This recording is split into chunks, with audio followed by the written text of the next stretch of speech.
लेकिन मैं प्रसंग निकालती प्रणाम। को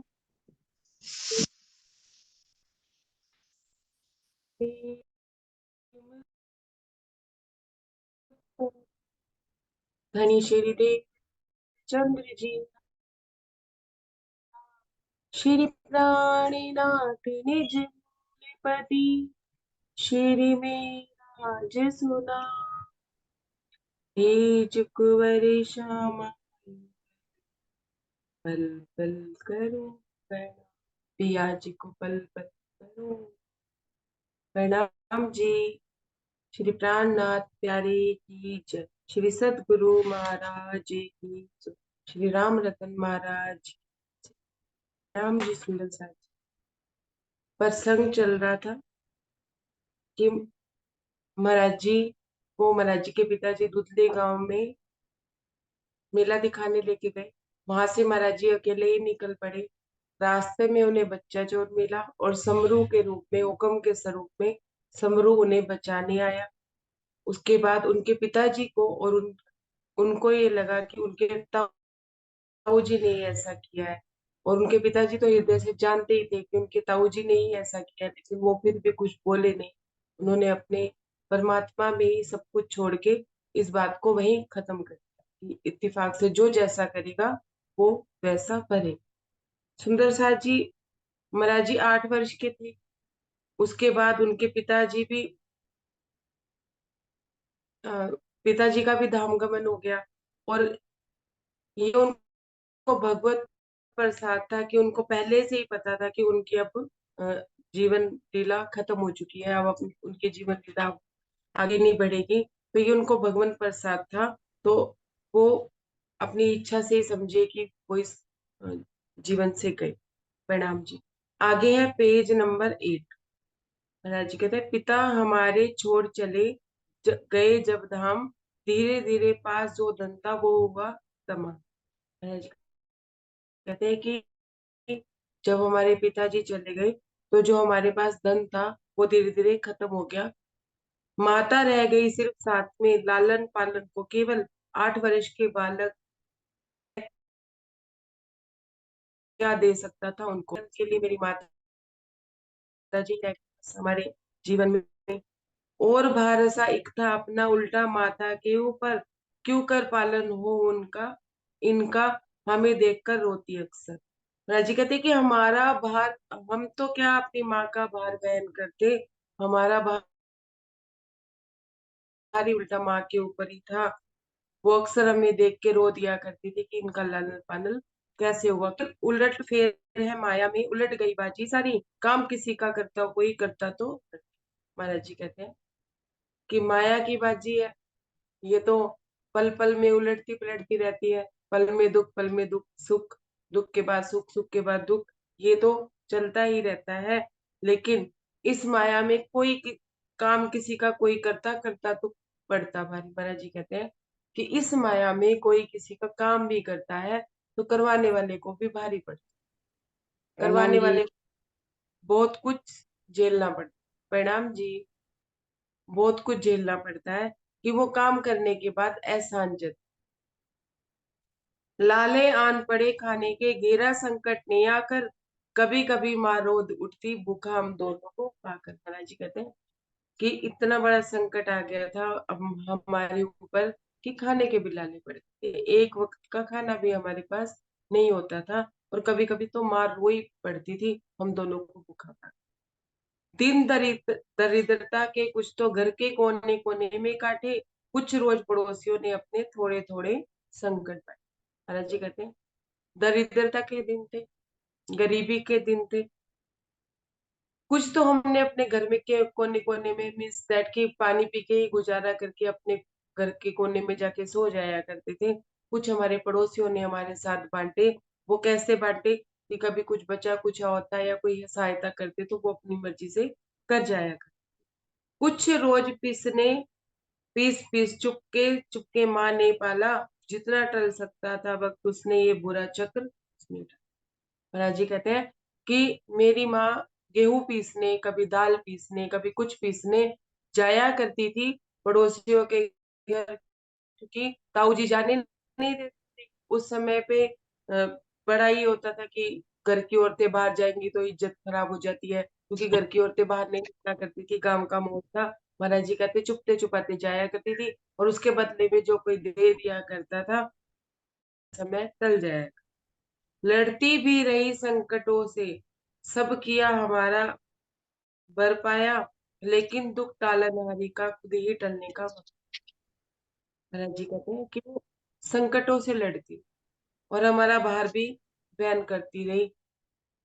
और उसके बाद महाराज जी कहते हैं कि जो हमारे दुख को हर रही थी, हमारे दुखों को टाल रही थी, एक दिन उसके ऊपर ही बड़ा संकट आया कि उसका खुद का ही वक्त आ गया इस दुनिया से जाने का। महाराज जी कहते हैं, अब हम बताते हैं कि वो कैसे गई।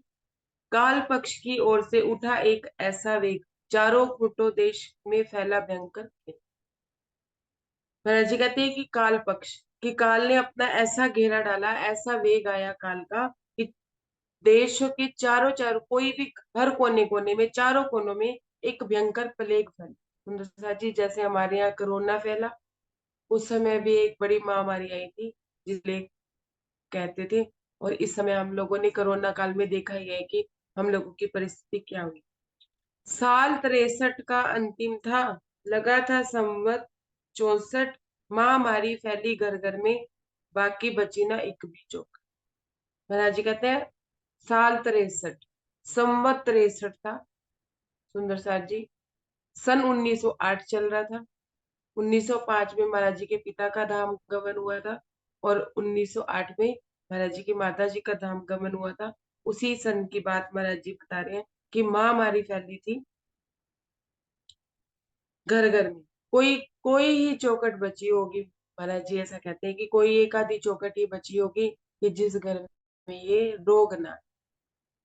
छोड़ भगे सब घर घर वाले, बड़े जंगलों में जा जा, नाच रहा था काल गाल में, उसे भी बुरी तरह गाजा। महाराज जी कहते हैं कि सब अपने घरों को छोड़ छोड़ के जा रहे थे, सब अपने अपने जंगलों में जाके एकांत में रह रहे थे, क्योंकि ये बीमारी भी ऐसी थी कि जैसे कोरोना में भी एक व्यक्ति से दूसरे व्यक्ति तक ये बीमारी फैल रही थी, प्लेग भी ऐसा ही था कि एक व्यक्ति से दूसरे व्यक्ति में फैल रहा था। तो लोग अपने घरों को छोड़ छोड़ के जंगलों में जाते थे।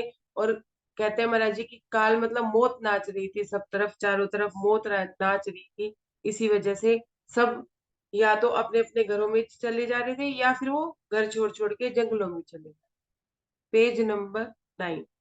सुंदर साथ जी, एक सुंदर साथ का प्रश्न है, प्रश्न ले बीच में या पहले प्रसंग पूरा करें, जैसे आप लोगों की आज्ञा हो। प्रणाम जी। हरीश भाई, अंसा बहन, पहले प्रसंग आगे लो। प्रश्न ले लें विजय जी हाँ, जो साथ साथ में उसका बिल्कुल प्रश्न है वो तो लेके। हाँ, पिछले प्रसंग से सुंदर साथ जी एक प्रश्न आया है कि उस प्रसंग में ये था कि जो दाना किल्ली से सटा रहता है और वो जो लोहे का बन जाता है, तो वो काल चक्र के दो पार्टों को कैसे फाड़। एक प्रश्न ये आया था, और एक प्रश्न ये आया था कि आपने बैठक में बोला था कि अगर हम सम्मान को नहीं भोगेंगे तो हमें अपमान का दुख नहीं। वो कैसे हो, ये परिस्थिति कैसे हो सकती है? सम्मान को भोगना क्या और अपमान में हम दुखी ना हो, ऐसी परिस्थिति कैसे हो सकती। सुंदर सा जी, पहले प्रश्न का जवाब देती हूँ कि किल्ली से सटा हुआ दाना ही लोहे का दाना बन सकता है। इसका अर्थ ये है कि हमारी मन स्थिति, कोई भी परिस्थिति हार, लेकिन हमारी मन स्थिति में हमारे सदगुरु चले, हमारे सदगुरु के चरण चले, हमारा जो भी कार्य हो वो सदगुरु हक में हो, और हमारी मन स्थिति ना बदले। ऐसा नहीं कि किसी ने सम्मान किया तो हम खुश हो रहे हैं, किसी ने अपमान किया तो हम दुखी हो रहे हैं। हमें अपनी स्वतंत्रता चाहिए। इस तरह की स्वतंत्रता नहीं कि स्थूल शरीर से हम घर से बाहर चले जाएं, घर से निकल जाएं, या हम अपने घर वालों को घर से निकाल दें। इस तरह की स्वतंत्रता नहीं, अपनी मन स्थिति की स्वतंत्रता, कि कोई हमारे सामने आ रहा है, उसने हमें कुछ कहा भी नहीं है लेकिन फिर भी हमें उन्हें देख के ईर्ष्या हो रही। कोई हमारे सामने आ रहा है कि उसने हमें कुछ कहा भी नहीं है, लेकिन हमें उन्हें देख के, उसे देख के हमारी मन की स्थिति ऐसी हो गई कि हमारा प्रेम उमड़। सुंदर साथ जी, परिस्थिति ऐसी हो, ऐसा भी नहीं है कि किसी से प्रेम नहीं करना है, किसी किसी पे अगर लगाव है तो उसको बताना नहीं है, लेकिन अपनी मन की जो स्थिति है वो ऐसी नहीं करनी है, विचलित नहीं करना है अपने आप। कैसे? अ- अगर भारी परिस्थिति कोई ऐसी है कि कोई व्यक्ति आपसे आके कोई अपशब्द कह रहा है, ठीक है, आपको कोई फर्क नहीं पड़ रहा है और आपकी भी सिर्फ भारी परिस्थितियां बदल रही, तो कोई फर्क नहीं पड़ता, आप उसकी बात का जवाब भी दीजिए और वापस अपने धनी में लग जाइए। थोड़ी देर के लिए उससे वार्तालाप भी कीजिए, वापस अपने धनी में लग जाइए। बाहर में घर की स्थिति अगर बिगड़ती है तो ठीक है, कोई दिक्कत नहीं है कि थोड़ी टाइम के लिए बिगड़ गई, कि आके बंदा चिल्लाया और परिस्थिति बदल गई, लेकिन मन स्थिति यूं नहीं बदलनी चाहिए कि वो चला गया तो समझिए वो आपके मन से भी चला गया। ऐसा नहीं कि वो मन में ही बैठ गया और उसके जाने के बाद भी हम उसी का विचार कर रहे हैं, तो हमारी मन स्थिति बिगड़ी हुई समझिए सुंदर साची, कि हमारे मन में हमारे राज्य नहीं, हमारे वो जो व्यक्ति आया, वो जो हमसे झगड़ा करके गया या जो हमें अपशब्द कह गया या जो हमें प्रेम भी कर गया, हम उसके बारे में विचरण कर रहे हैं, हम उसको सर्टिफिकेट देते फिर हैं कि वो अच्छा है वो बुरा है। सुंदर साची, मन स्थिति में क्या चलना चाहिए? मन स्थिति में धनी चलनी चाहिए, मन स्थिति में अपने सदगुरु महाराज, आपकी मन स्थिति बिगड़नी नहीं चाहिए। और बाहर वाले व्यक्ति से अगर आपकी मन स्थिति बदल रही है तो आप उस व्यक्ति को कहिए, वो व्यक्ति भी हो सकता है, कोई विचार भी मन में कई बार ऐसा आ जाता है,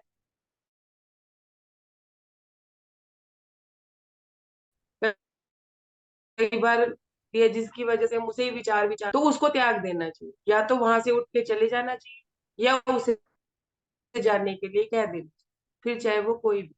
सुनो सर, अपने मन की स्थिति को धनी में लगाए रखने से ही, अपने सदगुरु के गुणों पे ही चलने से, अपने सदगुरु के बताए रास्ते पे चलने से ही हम वो लोहे का दाना बन सकते, जैसे हमारे सदगुरु चले उनकी राहों पे चलने से। सुंदर साथ जी, ना कहने से ना सुनने से, चलने से। चलने से बात बनेगी, ना कहने से बनेगी ना सुनने से बनेगी। ये तो बात थी। अब सम्मान अपमान कैसे वो है कि आप किसी का सम्मान लेंगे और फिर आप खुश हो जाएंगे, हाँ ठीक है वो सम्मान कर रहा है, ऐसा नहीं है कि उसको मना कर देना है कि तुम ऐसे मत बोलो वैसे मत बोलो, शांत रहे, ठीक है। अपने मन में कोई घमंड ना लाइए, अहंकार ना लाइए कि ये मेरे बिना रह नहीं सकता, ये मेरा बच्चा है या ये मेरा है या मेरा पड़ोसी है या मेरा दोस्त है, ये मेरे बिना नहीं रह सकता, मेरे से पूछे बिना कोई कार्य नहीं करता, इस चीज का अहंकार भाव ना लीजिए। क्यों? क्योंकि उसकी परिस्थिति बदलेगी तो वो डांट भी देगा, गुस्सा भी कर जाएगा, खींच भी जाएगा, उससे क्या होगा फिर आपकी मन स्थिति बदलेगी। क्यों? आपने अहंकार लिया कि वो मेरा अपना है, वो मुझसे प्रेम करता है, मुझसे लगाव रखता है, तो जब वो डांटेगा तो आपको दुख हो, तकलीफ होगी कि मैंने इसके लिए इतना किया, मैंने तो इसके बारे में ऐसा सोचा, ऐसा नहीं। मन स्थिति को नहीं डगमगा, हमें अपनी मन स्थिति पे काम, मन स्थिति ठीक तो परिस्थिति कोई भी हो, सब कुछ ठीक, कोई दिक्कत नहीं आएगी। बाहर कुछ भी हो रहा हो, हम अपने धनी में लगे हैं, हम हमें विचार जो करना है, जो हमारे जीवन में विचार आते हैं, थॉट जो चलते ही रहते हैं निरंतर, हम क्या सोचते हैं? ज्यादा से ज्यादा विचार अगर हम माया के सोचते हैं तो माया में से जितने भी हम विचार सोचें, या पास्ट या फ्यूचर, 99% तो सुंदर साथी गलत ही होते हैं। सोचिए, आज से 2 साल पहले जो हम सोचते थे कि हमारी आने वाली लाइफ वैसी होगी, क्या आज हमारी लाइफ वैसी है? नहीं। लेकिन हम लोगों ने कितना सोचा है ना अपनी 2 साल पहले कि हाँ, हम अपने आगे आने वाले समय के लिए ऐसा कर लें, इस समय के लिए ऐसा कर लें, अपनी बीमारी के लिए धन ले लें, या धन सेव कर लें, या धन कमा लें, या अपने बच्चों को पाले, हमारे बच्चे हमें संभाल लेंगे। कोई भी परिस्थिति ऐसी नहीं। नहीं है सर।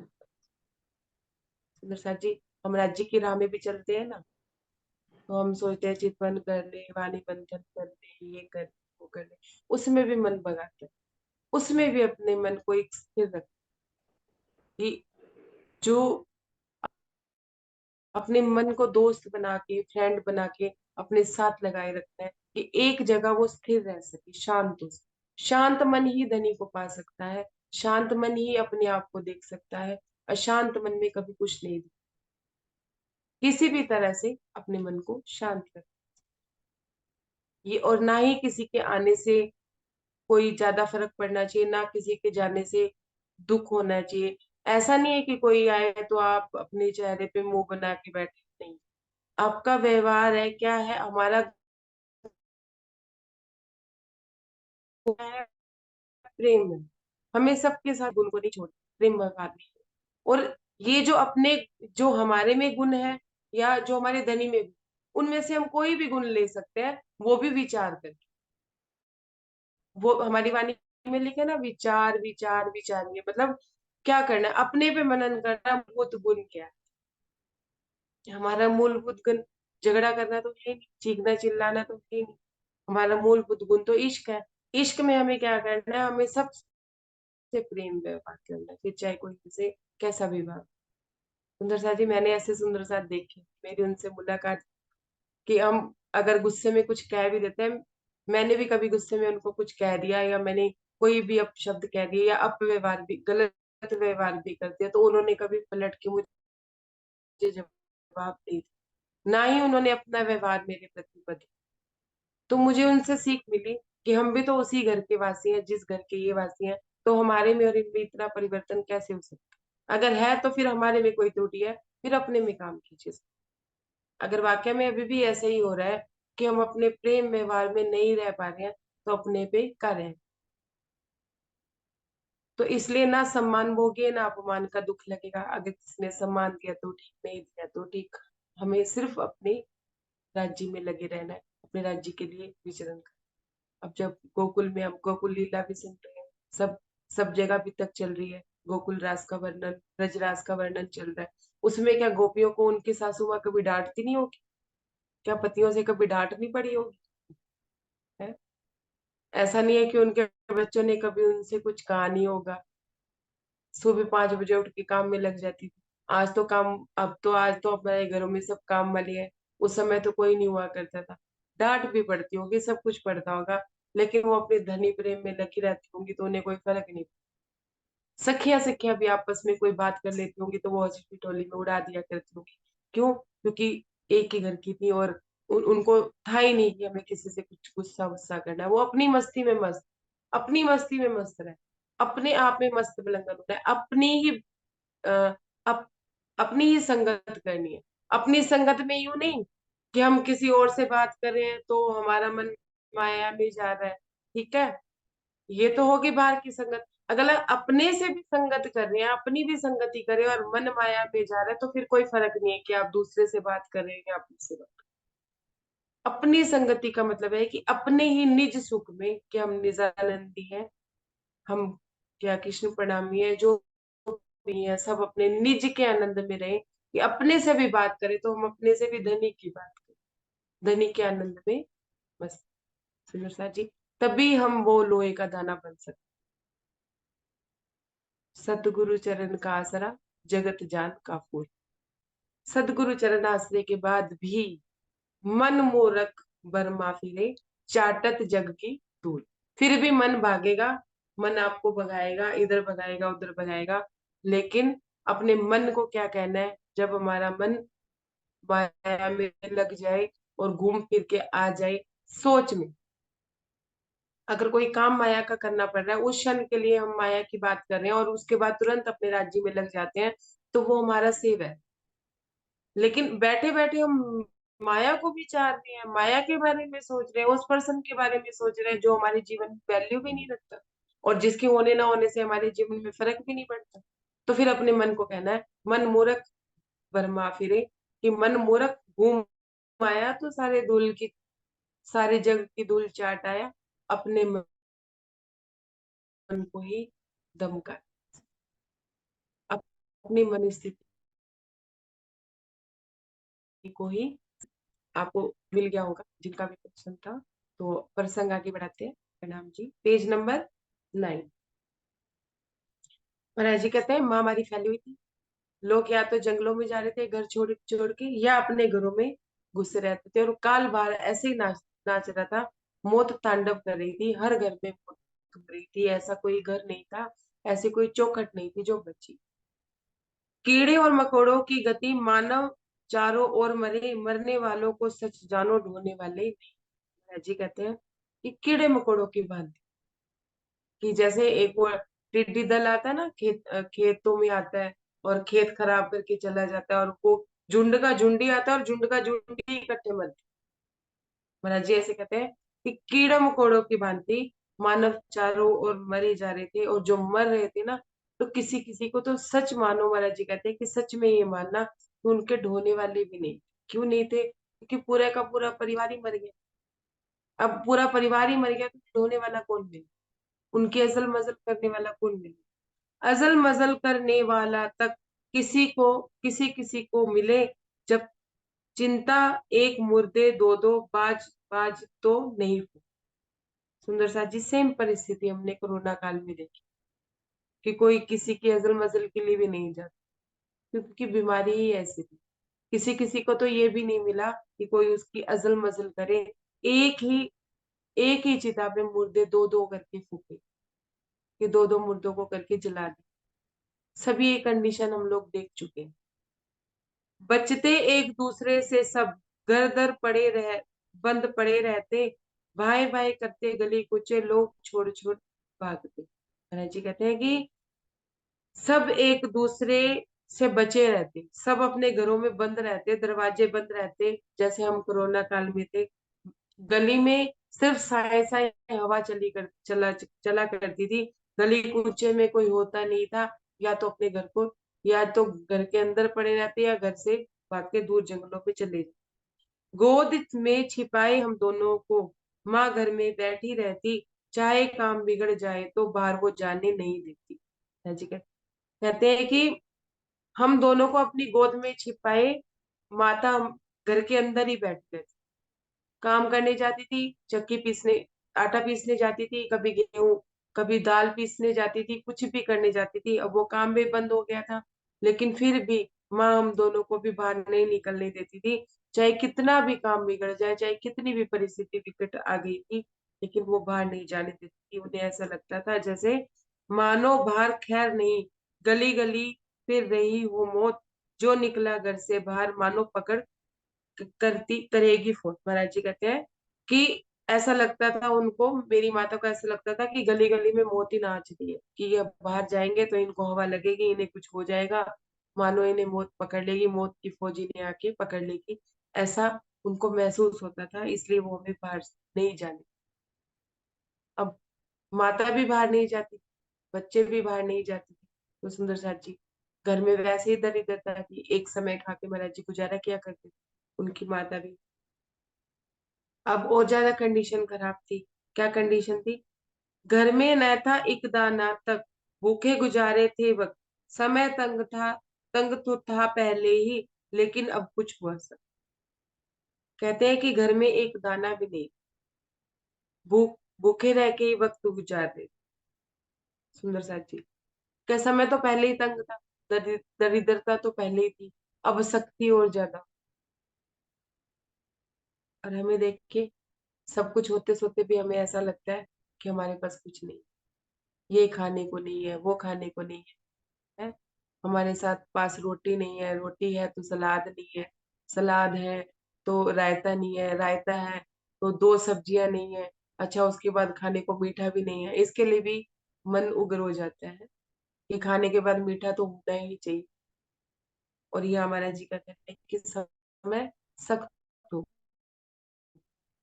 इतना सख्त समय। अपनी परम स्नेही जननी अनायासी बीमार हुई, लिए फिरी कुछ देर दुख को, आखिर वो लाचार। उनकी माता जी क्या कह रहे हैं, परम स्नेही, कि हमें इतना स्नेह करती थी कि घर से बाहर भी नहीं जाने देती इस लेख के समय में, जो हमें पालना करती थी। एक समय भूखे रह के भी गुजारा किया करती, लेकिन हमें खिलाया करती। कहते हैं कि वो अनायास ही बीमार हुई, फिर कुछ टाइम तो उसने दुख झेले, लेकिन फिर वो लाचार हुई। मतलब कुछ समय तक उन्होंने बीमारी झेली, फिर वो शैया पे पड़ गई, गिरी गिर ही गई अंत शैया पर। न दारा दवा न दारू, गांठ न दाम, सिर्फ आसरे पानी के, माँ ने काटा समय तक। फिर महाराज जी कहते हैं कि वो बिस्तर पे पड़ी ही गई, ना दवा थी, ना कोई खाने पीने की चीज थी, बिना दारू के दवा के। कहते हैं कि वो सिर्फ एक पानी के आसरे पे ही मेरी माँ अपना समय काट, एक बीमार व्यक्ति जिसे दवाई भी ना हो, फिर खाने को भी कुछ ना हो, कितना समय काट ले। दिया करे जल भर भर के हम, चम्मच खुले हुए मुंह से खुलवाए अपने दरवाजे प्रातः आकर ताऊ। रात के समय की बात कर रहे हैं महाराज जी, कि रात को माँ उकारा, महाराज जी कहते हैं कि मैंने उनको चम्मच से पानी पिलाया, चम्मच भर भर के मैं उनको, उनका मुंह खुलता और उनमें पानी पिलाता, मुंह खुला हुआ था उनका तो उसमें पानी पिलाता। सुबह आके किसने दरवाजा खुलवाया? ताऊ जी ने दरवाजा। जाया नहीं करते थे ताऊ जी के पास, कभी दारू दवा उनसे मांगने नहीं गए, खाने पीने की चीजें मांगने नहीं गए। उन्होंने भी कभी आके नहीं देखा कि बच्चे कैसे पल रहे हैं, कैसी कंडीशन है, घर में कुछ है खाने को या नहीं।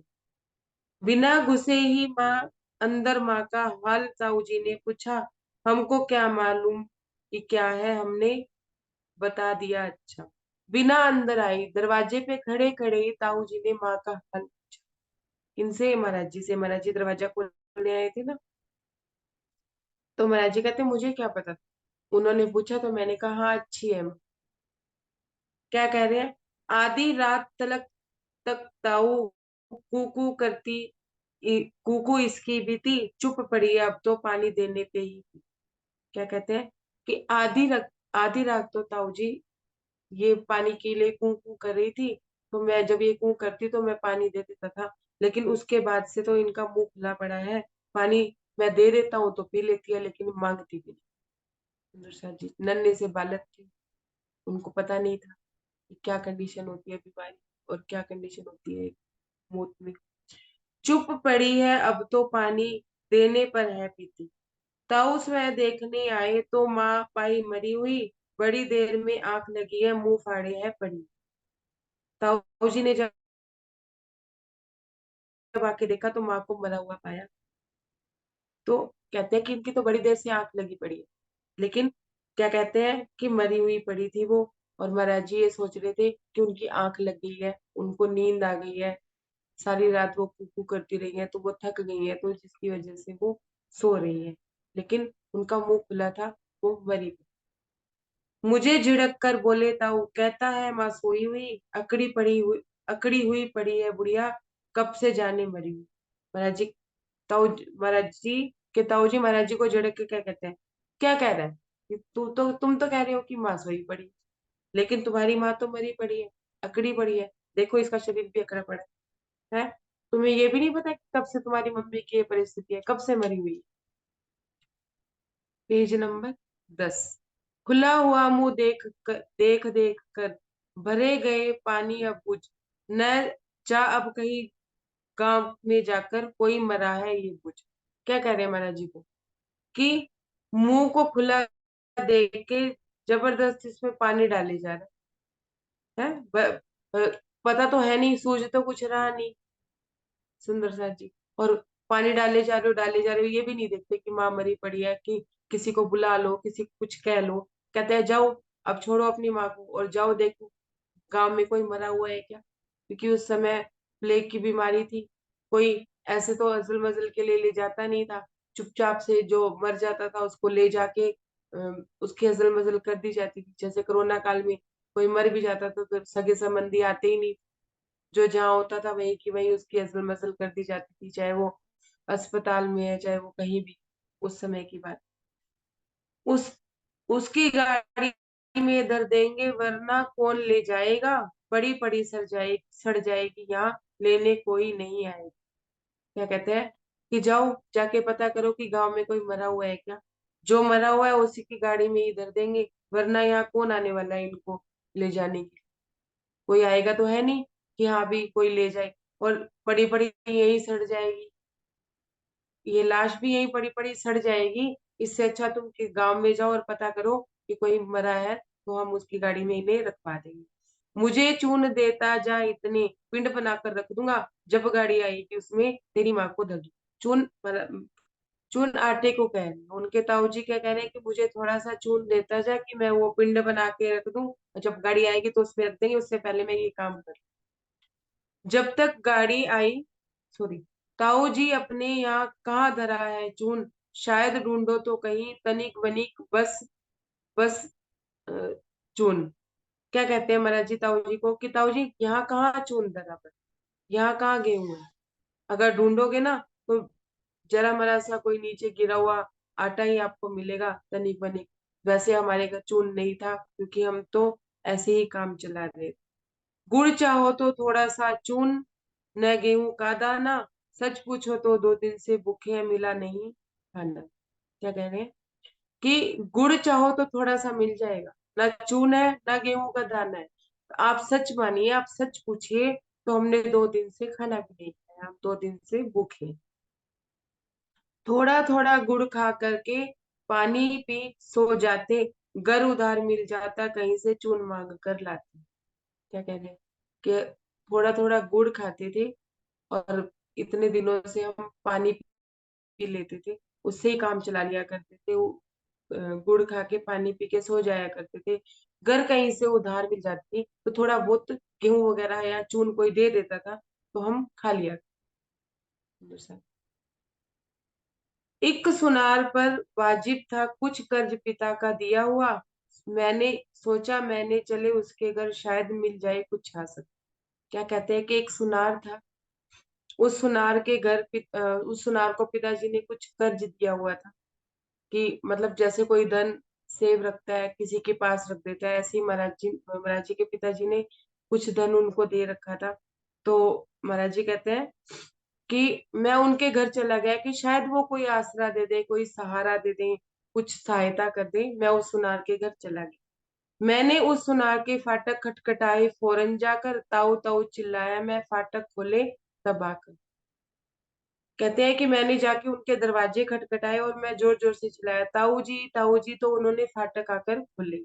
मेरी मजबूरी अपनी पिंडों में रखी सन्मुख, तो पिंडों की रखी सन्मुख, तो उसने माँ के मरने का सुनकर बड़ा ही हुआ दुख। कहते हैं कि मैंने अपनी निज मजबूरी, मैंने उनको बताया कि मेरी मेरी माता जी का देहांत हो गया है और मुझे पिंड बनाने के लिए गेहूं चाहिए। तो कहते हैं कि उन्होंने जब माँ के बारे में ये सुना, तो कहते हैं कि उन्हें बहुत दुख है, कि वो दुखी हुई। सुंदर सा जी ताऊ जी के लिए नहीं बोला उन्होंने कि वो दुखी हुई, लेकिन हाँ, उनके लिए बोला कि उनके चेहरे पे वाकई में दुख के भाव आ गए। एक घड़ी एक धड़ी गेहूं दे करके बोला, अब ये ले जाओ, पिंडदान दे करके माता के अगल अब करवाओ। क्या कहते हैं कि एक धड़ी उन्होंने गेहूं मुझे दे दिया, और उनसे बोले कि ये हमसे बोले कि ये ले जाओ और अपने माता का पिंडदान अच्छे से करवाओ, उनकी अजल मजल अच्छे से करवाओ। चले गए हम गेहूं लेकर, थमा दिया ताऊ जी को, गुड़ दे करके चले पूछने गाड़ी के लिए माता। कहते हैं कि मैंने वो गेहूं लिया, अपने ताऊ जी को दिया, और जो थोड़ा बहुत घर में गुड़ पड़ा था वो भी अपनी ताऊ जी को देके हम किसके लिए चले गए, अपनी माता जी के लिए गाड़ी पूछने के लिए चले।